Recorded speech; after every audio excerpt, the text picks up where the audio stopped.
ngawuningani dhateng Sirat Mojo temanten putri ingkang sampun kawula dherekaken tumuju wonten dene papan pindhane saya caket saya raket saya cetha satuhu saya ngalela ingkang arsa keparengku mlawi astane Sirat Mojo temanten putri arsa mbalang gantal mring Sirat Mojo temanten kakung punika warane kang sinebat gondang kasih gumantos Sirat Mojo temanten kakung arsa angimbangi mbalang gantal mring Sirat Mojo temanten putri kalonon nggih punika warane kang sinebat gondang tutur parantine punapa ta wujud mewah werdinipun non nggih gantal kang dumados saking suruh kang lininting alit tinangsulan wenang lawe kanthi mengwerdi suruh lamun dinulu kadya beda lumah lawan kurepe parantine lamun gini gitar tam tununggal ing rasane mboten mokal Sirat Mojo temanten sekalian kalana inggih ingkang sampun samya apaga tingal anyarengi caturing netra pindha ngatri bawani raos sing tresna sejati dalah sejatining tresna milata kepareng jroning tangkepasta Sirat Mojo temanten sekalian candhaipun ingkang arsa kepareng kaiket dening iker kang dumados saking janur saketa mujudaken kanthi manunggal dalah sejaning nur Sirat Mojo temanten sekalian nuning yanggenipun samya lelomban dhateng madyaning bebrayan agung pramila hamong tambah bingahing manah Sirat Mojo temanten sekalian jroning pahargan ngawuningane kathah sesepuh pinisepuh para saka guru dalah pujangganing petang ingkang sampun samya pepaandir pinarak anggenipun samya ngangklungaken jangga ngengklengaken karna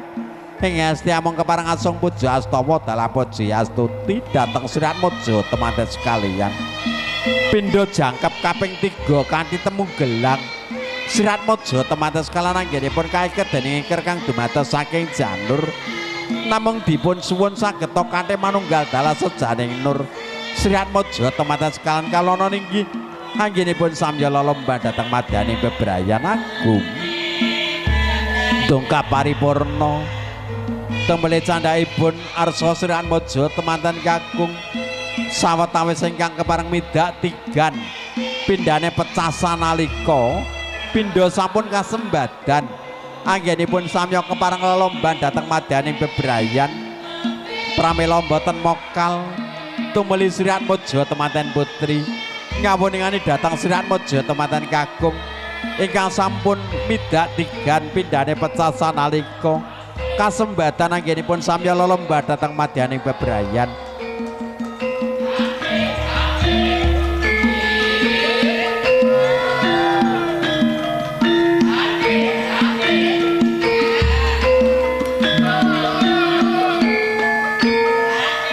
kanthi bingahing manah sarta kebak ing pangarah-arah Sirat Mojo temanten putri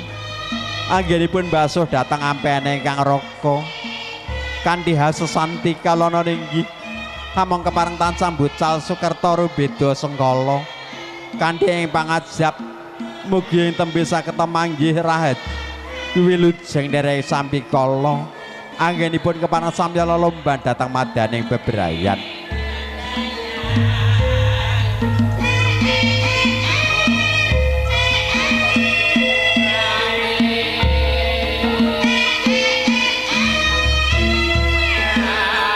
tumuli candhaipun nggih Sirat Mojo temanten putri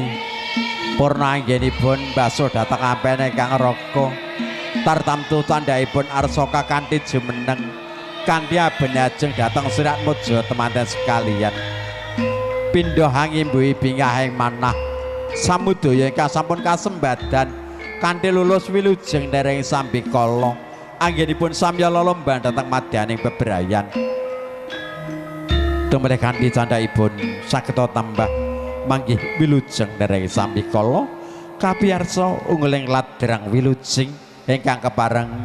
hanganti dhateng ingkang putra sarimbit kadheraken manjing dhateng sasana rinengga kanthi kapinaraken dhateng kursi gading dampar maesa danu Niki sawetawis ingkang sampun linamaan babut pramodani.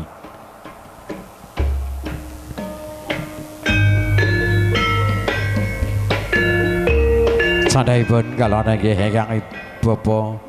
nganti datang Kang Putra Sarimbit kanthi sinemban sindur keparang tinuntun datang ing reh kautaman mewah kadherekaken manjing dateng sasana rinenggo. Ingkang ameng sapecak kendel satindak mangungun ngawuningane datang endah edining swasana. Srian Mojo temanten sekalian, estuning manah amung kadherekaken anggenipun kepareng lelemban datang madaning bebrayan agung. Ada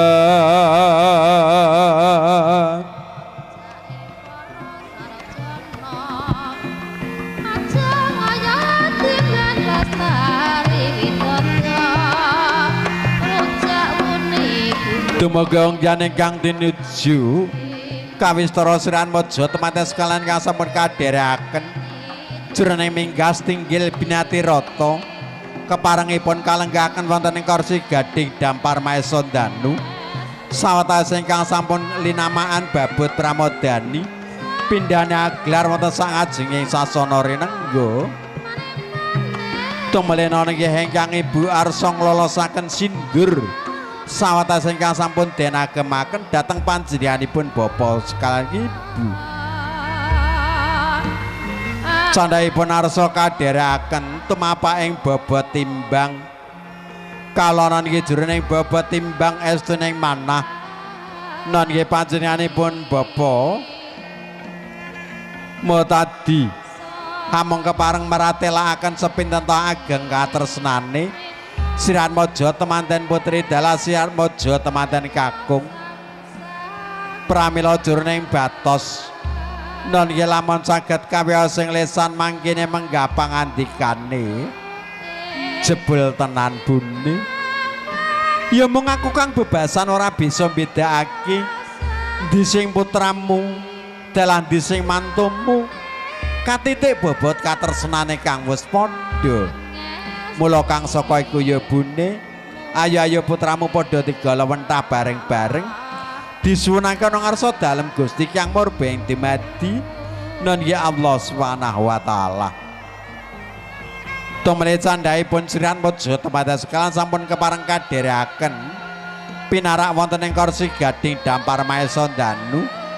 non nggih sawetawis ingkang sampun linamaan babut pramodani sawetawis kadherekaken pamethuk ing kadang pisan niki panjenenganipun niki sandhaipun kalau ada niki panjenenganipun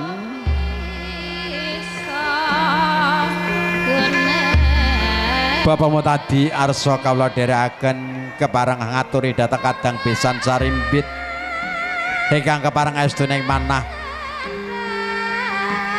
ngaturi sugeng rawuh dhateng kadang besan Sarimbit ingkang kepareng samya tangkepasta. Assalamualaikum Kang Mas. Nggih sami tangkepasta salim Mbak salim nggih salim. Assalamualaikum monggo Kang Mas dalem dherekaken pinarak dhateng sasana kang sampun sumadya sesarengan sok mangga maestani dhateng Kyang Putra. Mohon monggo nggih.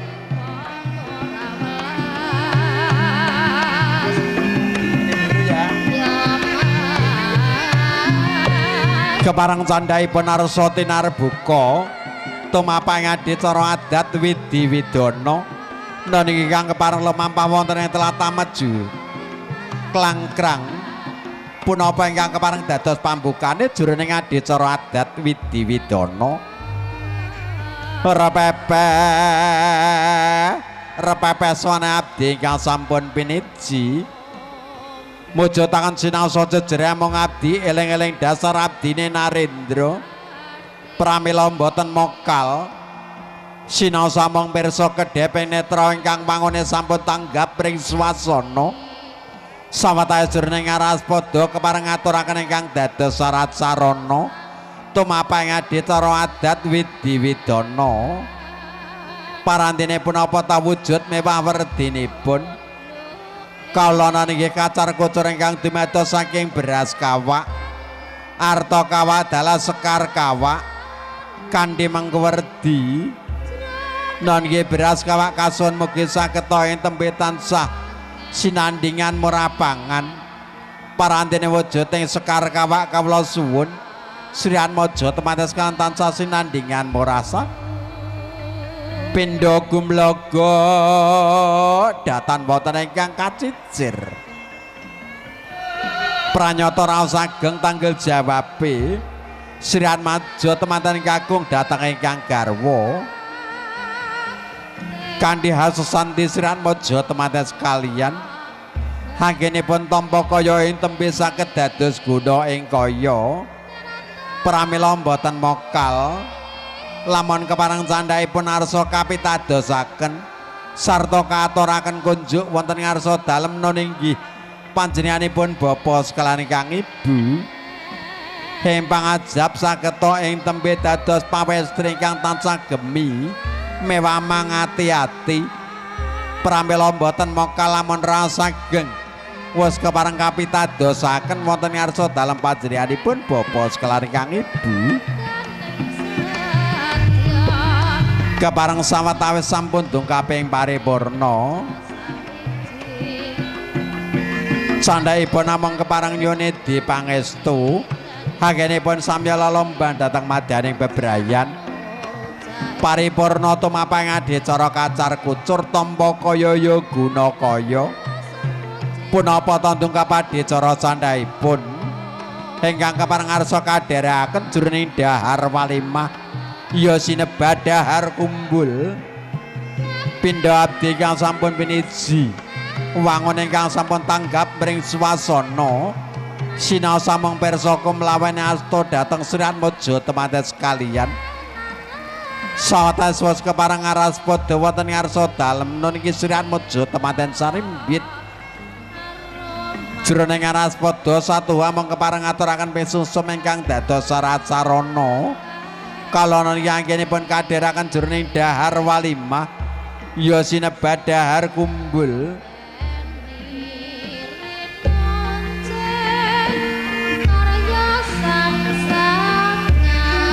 tumeli candhaipun Srian Mojo temates sekalian inggih ingkang arsa kadheraken jroning dahar walimah ya sinebat dahar kumbul parantinipun apa ta wujud mewah werdinipun kalana inggih dahar wis ngarani kumbul kang ateges sesarengan kanthi mangwerdi Srian Mojo temates sekalian kalana inggih ingkang satuha mung kasuwun saged ngraosaken rasa sejati dalah sejatining rasa ing kono ingkang kepareng saged ambabar raos sing tresna sejati dalah sejatining tresna kanthi menika kanthi asanti saged temanggih kamulyan jati anggenipun samya lelomban dhateng madyaning bebrayan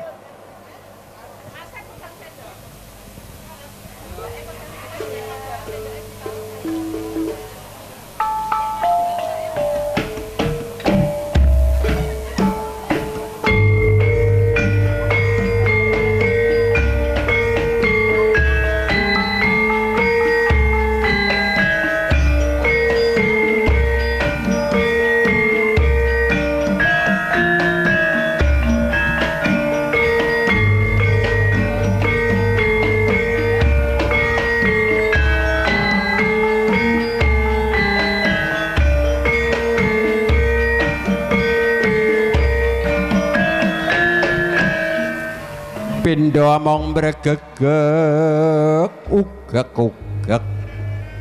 sadole toh mel kasembatan anggenipun sampun kadheraken dahar walimah ya sinebating dahar kumbul kepareng candhaipun ingkang arsa kadheraken jroning ngonjuk tirta wening non estune manajurning onjok tirta wening Srian Mojo temates kalian estune manah anggenipun samya lelomban dhateng madyaning bebrayan agung amung tansah kasuwenget wonten ngarsa dalem Gusti Kang Maha Wening non ya Allah Subhanahu wa taala pramila mboten mokal samudaya tansah damel bingahing manah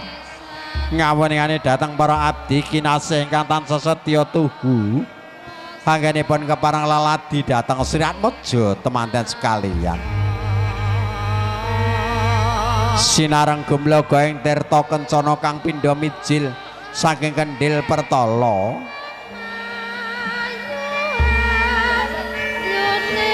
sanalika ingkang kadya pindha asreping swasana nggih Sri Atmaja temanten sekalian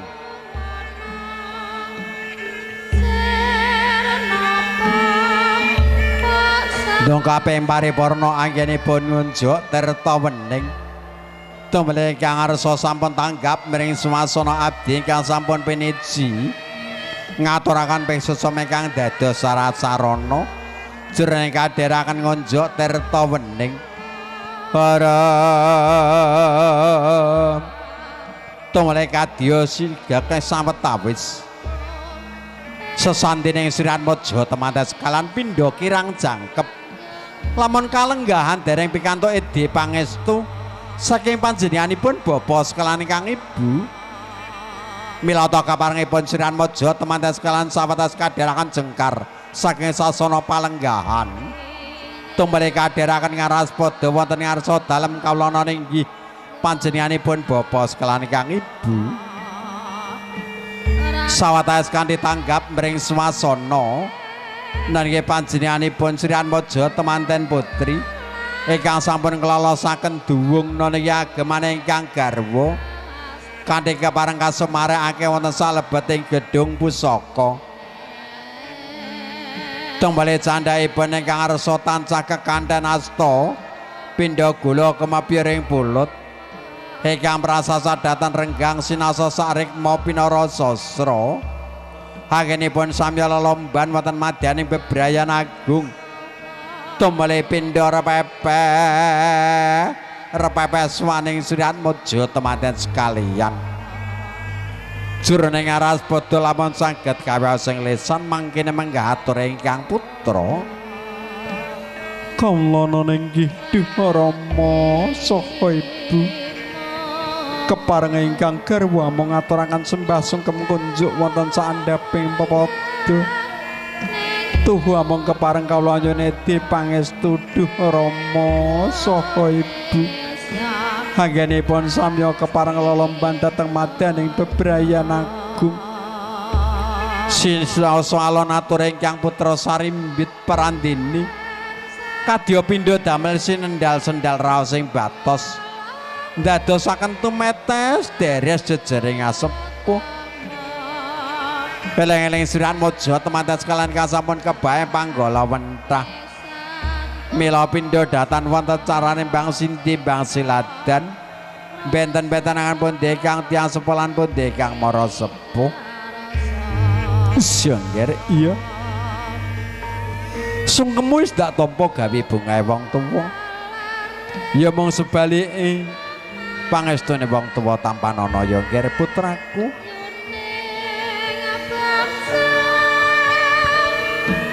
kala ana inggih Duh Kang Mas kawula tampi tadhong asta kawula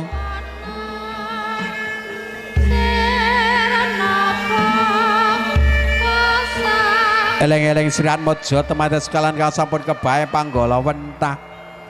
kadya datan wonten carane mbang sinti mbang siladan benten-benten akan pundi ingkang tiyang sepolan pundi ingkang mara sepuh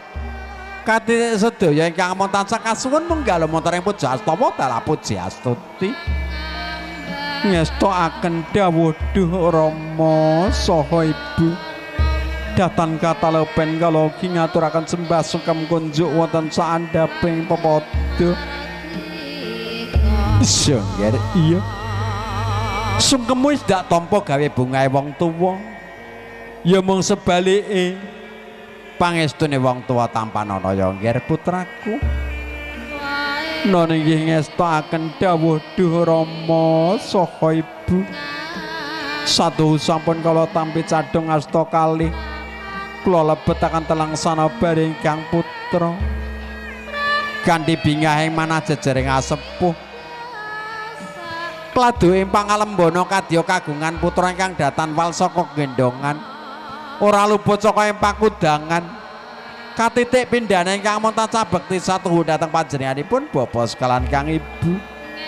satuhu ngestokaken dawuh Duh Rama saka ibu amung pangestu panjenengan dalem ingkang tansah kala tengguh paripurna sungkem ingkang putra sarimbit tumeli candhaipun arsa Sri Atmaja temanten sekalian kekandhan asta pindha gula kemabiring pulut ingkang datan renggang sinasa sarikma pinara sastra candhaipun tartamtu kewala ingkang arsa kadherekaken poto berkah sungging pinilih saking para abdi kinasih pramila kanthi punika datan katolopen lamun kalenggahan satu among kepareng kapitadosaken dateng Gusara foto dalam master out ingkang kepareng meratitesaken ingkang punika master video syuting lan ugi ingkang makarya sesarengan kalian Gusara foto kadherekaken anggenipun meratitesaken Bapak saha Ibu niki candhaipun monggo Bapak saha Ibu kasuwun jumeneng sawetawis hanjajari dhateng ingkang putra sarimbit